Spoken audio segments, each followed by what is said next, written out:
Good evening. This is News Today on Insight Links TV. My name is Shola Ishola. First, the headlines. Gunmen burnt Nnewi South Local Government secretariat in Anambra. Court convicts father for torturing 6-year-old son in Osun. Reps kick as IGP Defense Minister shun invitation over Kaduna train attack. Osun focus. Government declares war on illegal miners over the pollution of Osun River.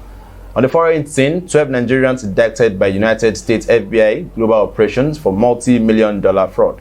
And in sports, Nigeria rises ahead of Ghana as Brazil overtakes Belgium in new FIFA ranking. Now the news in detail. A gang of armed men on Thursday morning targeted Nnewi South Local Government area in Anambra State. As at the time of filing this report, it is yet to be ascertained if anyone died or was injured in the incident. Confirming the incident, the Anambra State Police Command says it is a suspected case of arson. DSP Tochukwu Ikenga told newsmen that the information is still sketchy. The spokesman added that more operatives have been deployed to the area and fire service was contacted. The burning is suspected to have been carried out by the indigenous people of Biafra Hypo. In January, gunmen stormed a burial ceremony in Ezivite in Nnewi South Local Government area. The attack left some people dead.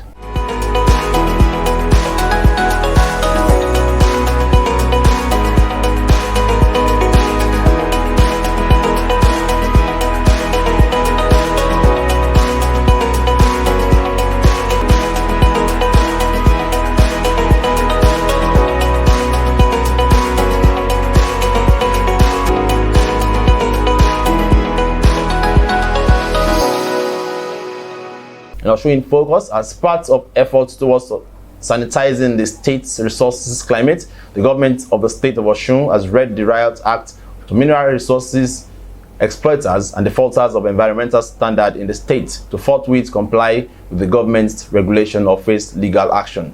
Osun government bemoaned the flagrant abuse of its environment by illegal miners, especially the pollution of Osun River, stating its readiness to launch a full-blown war on those who have resisted guidance and refused to follow approved standard for mining in the state. In a statement released on Wednesday by the Commissioner for Information and Civic Orientation, Funke Egbemode, the government also warned natives who are losing out their farmlands to illegal miners to desist from such acts or face the law.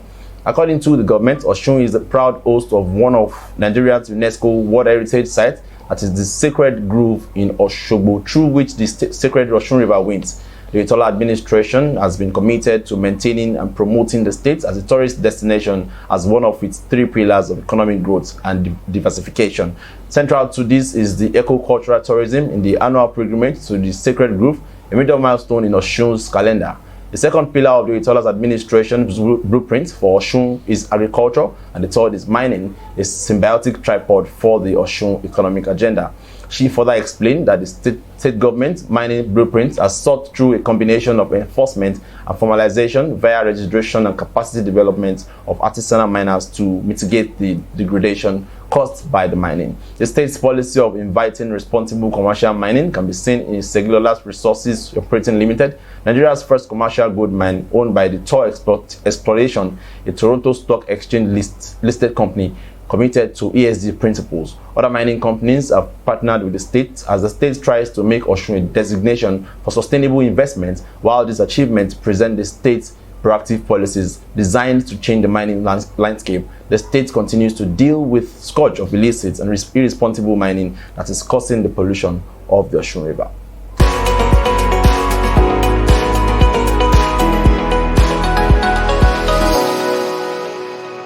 A 30-year-old man, Ola Emmanuel, was on Wednesday sentenced to community service by a family court sitting in Osogbo, the capital of Osun State, for beating his 6-year-old son and inflicting bodily injuries on him over a plate of food.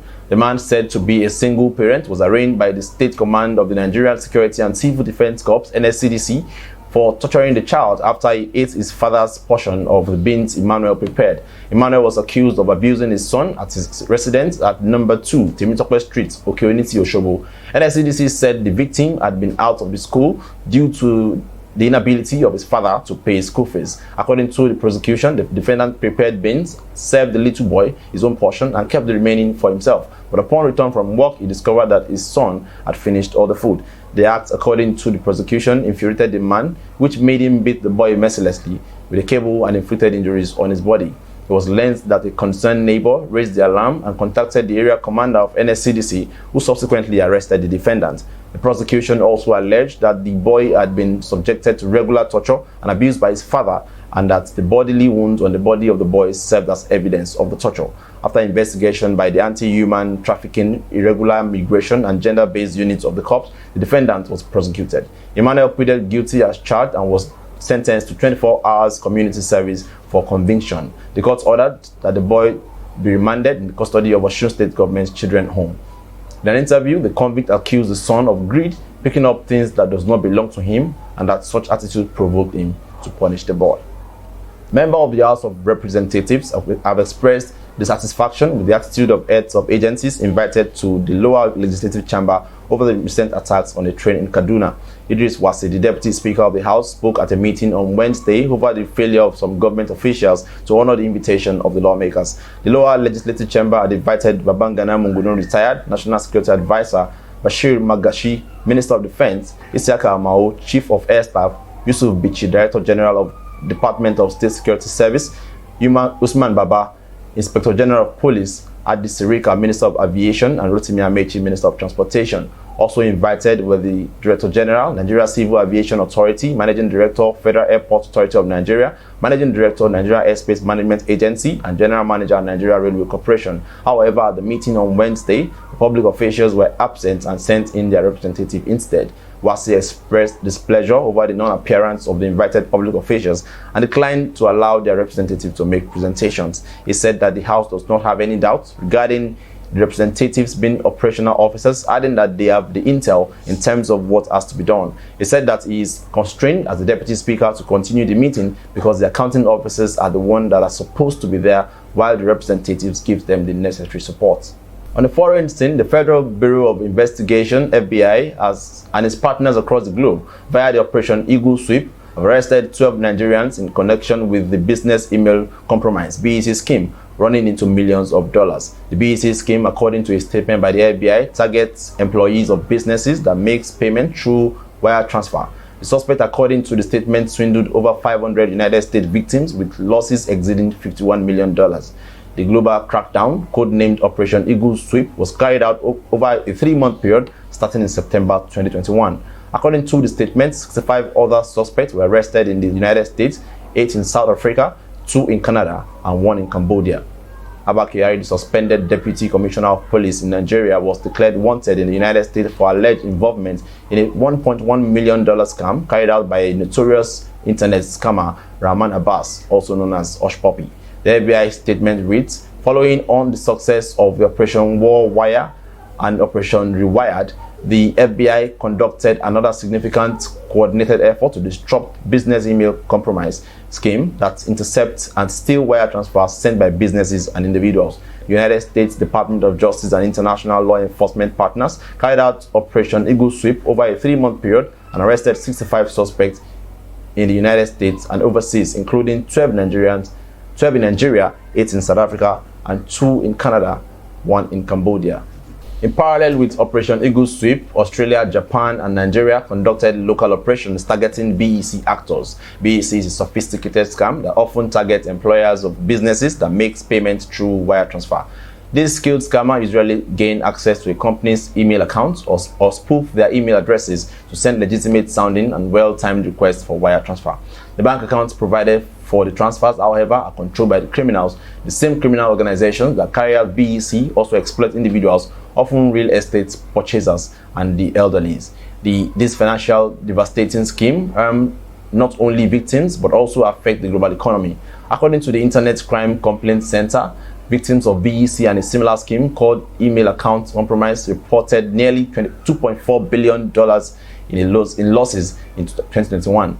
Assistant Director Brian Vodran of the FBI's Cyber Division said the FBI works tirelessly with domestic and international partners to disrupt and dismantle criminal enterprises, to stop the victimization of U.S. citizens and businesses, and to impose real consequences on cyber criminals using unique authorities and enduring partnership.